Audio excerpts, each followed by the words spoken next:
Assalamualaikum warahmatullahi wabarakatuh. Saya Dian Hakob dari kelas 2C. Video ini adalah bentuk dari tugas UAS mata kuliah karakter building dengan dosen pengampu Bu Sobat Ferianti. Di sini saya bersama dengan Ketua BEM dari Fakultas Agama Islam, yaitu Bang Fahir, kita sebut saja. Langsung saja ya Bang ya. Jadi yang ingin saya tanyakan itu terkait kepemimpinan. Kepemimpinan itu menurut Bang Fahir sendiri bagaimana sih Bang? Pada salam ya teman-teman semua. Sebelumnya kepemimpinan itu adalah hal yang mendasar gitu. Yang sebenarnya kepemimpinan itu udah dipunyai sama seseorang di setiap diri. Kenapa saya bilang kepemimpinan itu udah dipunyai sama seseorang di setiap diri? Karena udah jelas gitu Quran surat Al-Baqarah kan, wasqala rabbuka lil malaikati ini ja'ilun fil ardi khalifah. Ya, kita di muka bumi ini sebagai khalifah, sebagai pemimpin untuk siapa? Untuk diri kita sendiri. Nah, makanya saya bilang menjadi seorang pemimpin itu yang pertama bukan untuk orang banyak, tapi untuk diri kita sendiri. Kita bisa nggak mimpin diri kita ini yang maaf mungkin tadinya kita dari bodoh, kita belajar, kita mimpin diri kita banyak pengetahuan gitu kita dapat mulai dari kuliah atau berorganisasi atau bekerja atau pengalaman apapun, bahkan dari pengalaman orang lain itu yang bermanfaat, itu bisa menjadi ilmu buat kita. Itu kan adalah sebenarnya sebuah kepemimpinan di dalam diri seseorang, jadi mana seseorang ini bisa membawa dirinya gitu dari bodoh menjadi orang yang punya pengetahuan. Artinya mereka ini berkembang di setiap harinya. Nah, hal paling mendasar itu dulu, memimpin diri kita sendiri sebelum kita memimpin orang banyak atau orang-orang banyak. Itu hal yang paling mendasar lah. Paling mendasarnya jadi sebelum kita memimpin orang lain, hal satunya kita memimpin diri kita sendiri untuk lebih baik ke depan. Betul. Nah, untuk itu ilmu-ilmu apa sih Bang yang perlu kita punya atau yang perlu kita ketahui untuk menjadi seorang pemimpin di masa yang akan datang? Oke. Ilmu-ilmu yang harus kita punya gitu ya dalam memimpin. Yang pertama ya banyak lah ilmu-ilmu yang harus kita dapat gitu. Entah tadi saya udah bilang, entah kita dapat ilmu itu dari mana. Yang pertama mungkin dari kita belajar berorganisasi, atau dari kita dari tempat bekerja, atau dari pengalaman orang lain gitu sebelum pengalaman diri kita sendiri. Karena menurut saya selain ilmu yang berharga itu adalah pengalaman kita, pengalaman orang lain juga berharga buat kita. Karena tanpa kita melakukan hal itu, kita udah bisa, udah tahu. Jangan melakukan hal itu karena dapatnya bakal seperti itu. Itu yang pertama. Nah, yang kedua, seorang pemimpin tuh harus kayak gimana sih? Ya, seorang pemimpin yang pertama, kalau kemarin teman-teman di PAI itu pasti kenal yang namanya LKTD. LKTD itu apa sih? LKTD ini kan adalah sebuah wadah orang untuk orang itu melatih kepemimpinan di dalam dirinya dia. Latihan dasar kepemimpinan, latihan tingkat dasar kepemimpinan. Nah, kenapa saya bilang LKTD ini adalah wadah itu yang benar-benar harus menciptakan atau membentuk seseorang atau menumbuhkan seseorang menjadi seorang pemimpin. Nah, itu adalah dimana nantinya kalian di dalam satu kegiatan ini bakal ditempuh dengan diterpa dengan banyak hal, baik secara pemikiran, secara kognitif, baik sikap maupun psikomotorik kalian. Nah, ini pun kita mencakup hal ini. Nah, tetapi balik lagi yang tadi saya bilang statement saya di awal, bagaimana orang ini bisa mempunyai ilmu yang lebih, karena dia mempelajari satu hal ke hal yang lain. Dia nggak pernah berhenti untuk belajar untuk melatih kepemimpinan di dalam diri. Sebenarnya kita ngejalanin hidup sehari-hari juga itu adalah sebuah kepemimpinan yang dimana kita tahu nih diri kita mau kita bawa kemana saat bangun tidur sampai kita mau tidur lagi. Itu kan adalah satu hal atau sebuah cara untuk memimpin kan, tapi tanpa kita sadari sebenarnya kita tuh punya loh jiwa kepemimpinan dalam diri kita. Mungkin jiwa-jiwa kepemimpinan ini masih tidur, ada yang belum tumbuh, ada yang belum bangun dari tidurnya. Walaupun raga kita sekarang kita bangun apa segala macam, kita nggak pernah tahu apakah kepemimpinan kita ini udah hidup di dalam diri kita. Apakah kepemimpinan kita ini udah ada dan udah sadar kita punya kepemimpinan. Itu kan harus jadi pertanyaan buat diri kita sendiri. Ilmu-ilmunya banyak. Seseorang pemimpin itu harus tahu dan paham bagaimana cara berkomunikasi yang baik, cara berretorika lah. Kalau teman-teman mahasiswa pasti paham betul apa itu retorika gitu, karena banyak juga karya-karya dari filsuf-filsuf Yunani gitu yang membahas tentang retorika itu sendiri. Dan bukan hanya di dalam organisasi gitu kita dapat ilmu retorika. Ilmu komunikasi ini juga sangat berguna, atau retorika ini, gaya bicara ini sangat berguna. Buat siapa? Buat kehidupan kita sehari-hari. Bagaimana kita bersosialisasi dengan orang banyak. Itu kan adalah sebuah syarat mutlak lah gitu untuk lu berkehidupan sosial gitu kan. Namanya di sebuah lingkungan pasti harus bersosialisasi dengan orang lain. Apalagi kalian sekarang adalah seorang mahasiswa gitu, yang dimana dibutuhkan betul perannya di dalam masyarakat gitu. Karena kalian apa gitu? Agen of social control gitu. Kalian mengkontrol masyarakat itu sendiri kayak gitu. Jadi intinya ini semua orang itu bisa jadi pemimpin, tergantung dari dirinya sendiri. Gitu. Dan apakah dia bisa mengasahnya dan ada ketertarikan untuk mengasahnya itu. betul.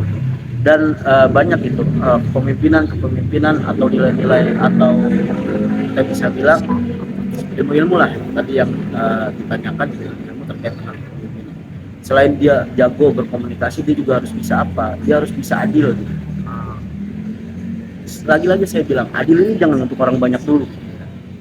Adil untuk siapa? Adil untuk dirinya sendiri dulu. Gimana dia berhenti makan gitu kan sebelum dirinya kenyang. Agar apa? Agar supaya misalnya berhenti makan sebelum dirinya kenyang, supaya belajarnya nyaman, ketika belajar nggak ngantuk gitu. Itu kan adil buat diri kita, adil juga buat otak kita gitu kan. Otak keisi, perut kita juga keisi, jadi kita belajar nyaman. Bukannya nanti perut keisi udah kenyang kita malah ngantuk dan tidur. Itu kan salah satu hal yang nggak adil. Nah, adil gimana lagi bang? Contoh adil ya, adil kayak gini, kayak sekarang kita misalkan berdiskusi dari malam sampai pagi, padahal besok kita tahu nih waktu kuliah. Ya kita nggak bisa bilang kalau kita berdiskusi hari ini itu salah, kita nggak bisa bilang. Yang harus kita pahami adalah kita tahu hari ini kita nggak tidur karena kita berdiskusi. Yang harus kita lakukan besok adalah ya kita harus kuliah, karena memang itu udah kewajiban kita. Dan itu adalah sebuah risiko yang harus diambil sama pemimpin itu sendiri, karena yang tahu bagaimana memanajemen waktu dan segala macam itu adalah diri kita sendiri. Lagi-lagi saya bilang, baik lagi ke poin awal kan, bagaimana kalian ini memanajemen diri kalian sendiri. Untuk apa? Untuk melakukan hal sebaik-baiknya, dan untuk belajar atau apapun itu untuk manajemen waktu kan itu sebaik-baiknya. Itu tergantung diri kita sendiri. Kalau kita bilang nggak adil nih, masa gue diskusi dari malam sampai pagi gitu, ketika gue kuliah gue ngantuk, ya itu emang udah sebuah konsep yang adil menurut saya gitu. Ketika kalian malamnya hari ini begadang nih untuk menuntut ilmu misalnya, entah kalian ngaji atau sekarang kita berdiskusi nih, besok kalian ngantuk nih, ya itu udah resiko untuk diri kalian sendiri, karena kalian pasti tahu ada sebab ada akibat. Ya, ada hukum kausalitas di situ. Yang namanya orang begadang pasti bakal ngantuk kan gitu. Kayak gitu. Dan bukan adil doang, masih banyak lagi, bijaksana, bukan arif dan lain-lain gitu. Dan hal-hal itu memang diperlukan oleh seorang pemimpin gitu. Tapi ingat, jadi pemimpin kita nggak boleh ngelihat misalkan apa yang harus kita lakukan sekarang untuk hanya berdampak ke diri kita. Ketika kita udah memimpin orang banyak, karena kalau kita hanya menguntungkan diri kita sendiri, contohnya ke siapa? Ya ke presiden kita sekarang nih, hanya untuk menguntungkan keluarga mereka gitu. Tapi mereka nggak pernah lihat gitu, bagaimana rakyatnya ini yang sekarang di bawah gitu.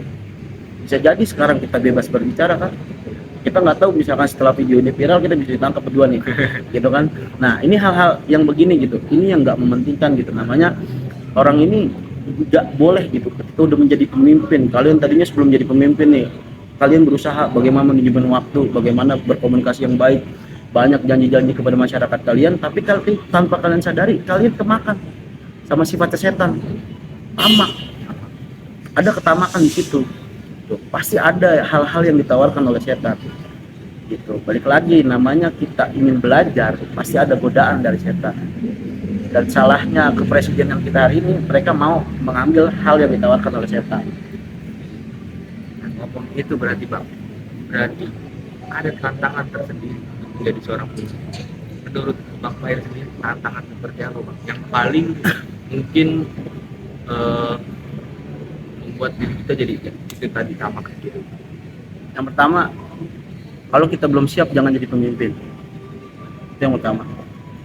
Karena kenapa saya bilang itu? Kalau kita belum siap jangan jadi pemimpin, Karena ketika kalian menjadi pemimpin, kalian adalah role model.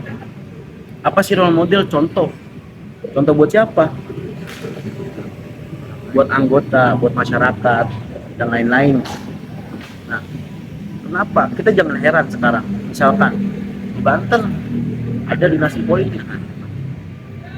Sekarang merambat ke Indonesia nih, sekelas presiden, eksekutif misalnya. Gitu kan? Ya kita jangan heran. Kalau di Banten ada dinasti politik, toh Indonesia sekarang ngakuin, kan gitu. Nah itu kan role model, jadi contoh kan. Yang di mana bawahan-bawahan ini nantinya pada ikut semua, gitu. Karena yang atas udah mengepalai duluan gitu. Artinya Presiden Jokowi ini sekarang dia itu jadi role model untuk siapa? Untuk gubernur-gubernur yang lain, gitu. Untuk anggota-anggotanya, untuk menteri-menterinya, gitu. Untuk stafnya dan lain-lainnya. Gitu. Kenapa saya bilang role model gitu? Karena pemimpin itu pasti dilihat tingkah lakunya. Bagaimana dia bersikap, bagaimana dia bertindak, bagaimana dia punya intelektual. Itu seorang pemimpin pasti diperlukan di situ. Gitu. Bagaimana dia menyelesaikan satu masalah, gitu kan? Apakah dia menyelesaikan satu masalah ini dengan cara berpikir misalnya, dengan bijaksana, atau justru malah menguntungkan dirinya saja, gitu. Kan itu yang harus kita pikirkan adalah kemaslahatan untuk bersama ketika ada satu masalah kayak gitu. Tuh, ya banyaklah masalah-masalah yang menghampiri ketika memimpin ya, atau ketika kita menjabat lah, misalkan satu keorganisasian, satu negara. Contohnya musibah paling besar kita rasain sekarang ya itu tadi yang saya bilang, dinasti politik ini kayak gitu teman-teman. Jadi saran saya, sebelum kalian memimpin hal-hal yang banyak dan hal-hal layak yang di tempat umum gitu ya, kalian pimpin dulu diri kalian sendiri, udah siap atau belum gitu. Siapkan dirilah kalau memang kita benar-benar mau jadi seorang pemimpin. Indonesia ini ya butuh orang-orang pengganti Jokowi kan gitu, atau pengganti Prabowo presiden seterusnya. Ya supaya nantinya Indonesia emas itu benar-benar terwujud tahun 2045, bukan Indonesia cemas. Oke. Mungkin itu saja yang bisa kami berdua diskusikan terkait masalah kepemimpinan. Terima kasih kepada narasumber kami, Bang Fair, atas pendapatnya. Mungkin saya akhiri. Wassalamualaikum warahmatullahi wabarakatuh. Waalaikumsalam.